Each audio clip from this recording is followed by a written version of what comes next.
2008 থেকে 2024 পর্যন্ত যে আন্দোলন, এই আন্দোলনে এককভাবে নেতৃত্ব দিয়েছেন প্রিয় নেত্রী বেগম খালেদা জিয়া।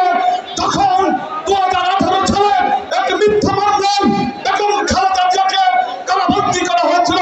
সেই আন্দোলনে তারপর থেকে বাংলাদেশের সকল রাজনৈতিক শক্তি, সামাজিক শক্তি, সমস্ত শক্তিগুলো ঐক্যবদ্ধ করার নেতৃত্ব দিয়েছেন বাংলাদেশের অবিসংবাদিত নেতা জনাব তারেক রহমান বন্ধুরা। আর 24 আন্দোলন, যে আন্দোলনের মাধ্যমে শেখ হাসিনা বাংলাদেশ থেকে পালিয়ে গেছে, সেই আন্দোলনে বাংলাদেশের ছাত্র, কৃষক, শ্রমিক জনতাকে ঐক্যবদ্ধ করার যে মাস্টার মাইন্ড, সেই মাস্টার মাইন্ড জনাব তারেক রহমানের নেতৃত্বে 24 যে গণঅভ্যুত্থান, সেই গণঅভ্যুত্থান সংগঠিত হচ্ছে, যাতে যেখানে বাংলাদেশের সর্বস্তরের ছাত্র শ্রমিকের সাথে সাথে জাতীয়তাবাদী শ্রমিক দলের 101 নেতাকর্মী রক্তে লাল করছে রাজপথে। বন্ধুরা আমার আজকে আমার বক্তব্য শুনে কথা বলতে চাই।